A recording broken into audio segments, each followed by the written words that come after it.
A deluded fantasist to the end, scheming Sturgeon used her hastily arranged resignation press conference to defend her pathetic record as Scotland's First Minister. I'm very proud of what has been achieved in the years I've been in Bute House. Of course, for balance, there will be others who will, how should I put this, cope with the news just fine. Scotland is fairer today than it was in 2014. There is so much that I am proud of. But what do you think? Was Nicola Sturgeon a success or failure as Scottish First Minister? Dan at gbnews.uk. Big poll running on this right now at GB News on Twitter. The results shortly. But to help you make up your mind, I'm joined by the founder of The Majority and anti-nationalist campaigner Mark Devlin, the political writer and pundit James Melville, and the former SNP councillor Austin Sheridan. Now, look, Austin, I've been very tough on Sturgeon tonight, so I want to give you ample opportunity to put her case. However, Austin, how can you claim she's been a success when she hasn't actually taken Scotland any closer towards separation? Nicola Sturgeon has been a success, not just in terms of advancing the cause of Scottish independence, but in terms of the way that she's governed Scotland and the support that she's received from the people. I mean, for example, when it comes to furthering the case for independence and winning elections, being able to make the case, as a substantial part of it. But I mean, fundamentally, Nicola Sturgeon will still be there. She's not going to be standing back from politics. She's simply stepping down as First Minister. And as we move forward in our campaign for independence, Nicola Sturgeon, I am sure, will be an instrumental part of that, and she is going to remain a massive asset to the SNP. Austin, absolutely fair enough. All of that, absolutely fair enough. But you haven't answered how she's been a success, which is what we're debating. And she didn't actually claim any successes in her resignation today. Yeah, I mean, Nicola Sturgeon, I would say, has been fairly modest today. I think that what she was doing today was explaining, the human reason about why she was standing down, and it's the simple fact that she's had enough in terms of the pressure that kind of job puts on you. No, Austin, I'm not being rude. I promise you, I'm not being rude. I'm not being rude. I just want to answer the question. What are her successes? Because that's what we're debating. We're not debating why she's resigned now. We're not debating what she's going to do. We're debating whether she's been a success. What are her successes? If we're measuring bringing independence closer to Scotland a success, she has absolutely done that because the Yes campaign are up for the debate and the unionist side aren't up for the debate. I mean, people like Alwyn Foster, right, who are passionate about the union for the Northern Ireland side, I mean, at least she has the gumption to say, listen, I'm willing to defend the union, I'm willing to stand up and be passionate. Right. Scottish unionists just don't have the gumption to do it. They're pathetic. Okay. Well, it sounds like you're avoiding the question to me, but look, thank you. Mark Devlin, do you think she's been a success or a failure? No, she's been an epic failure. She has failed politically. Her political agenda is in the bin, and and she's failed personally as well. Let's go talk about the political failure. She tried to go to the Supreme Court. It was a disaster. Shot down in flames, killed independence movement, pretty much stone dead.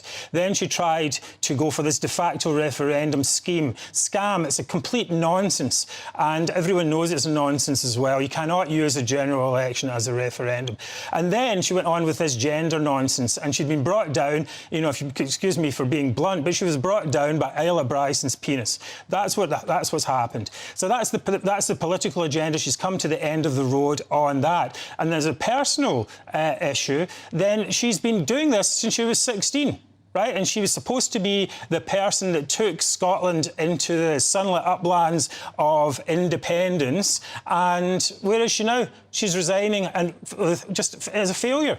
Failed. Completely failed. No, I agree. But James Melville, I've been fascinated to hear your opinion on this today, because you were a big independence guy. You were a big Sturgeon man, but of course, over the COVID pandemic, where we got to know each other, you were mortified by the way Sturgeon became some sort of mini authoritarian. So when you look at her achievements on the whole, do you think she's been a success or a failure?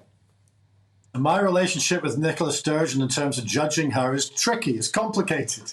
I mean, I was a supporter of Nicola Sturgeon, but I haven't been a fan of some of the measures and policies she put through in the last 3 years. You touched on her authoritarian approach to COVID, where it looked like she was trying to go one step beyond the UK government the whole time. And I didn't particularly like, for instance, other bits of legislation, for instance, the Hate Speech Act, and also in terms of gender identity as well, which has caused massive division in Scotland and caused a massive issue with human rights aspects with women's rights in Scotland as well. The one success I would give her, if you're looking at Nicola Sturgeon in the round and for a sense of balance, is that she's an election winner.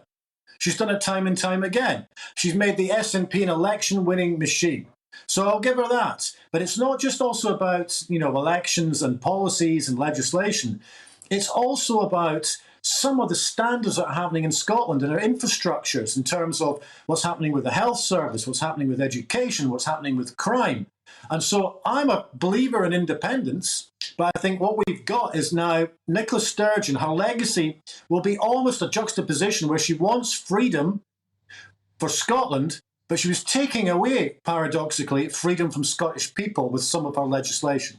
Oh, my goodness, she was. I mean, Mark Devlin, how do you respond to James on that point? Well, because I guess he's right about her popularity, right? You and I can say that she had no realistic proposals for separation and her separatist cause would destroy Scotland, but actually Scots voted for it on the whole. Yeah, and this is the thing I think that, it kind of annoys me about people like James. They're the kind of people who say, those people who say, real communism's never been tried yet.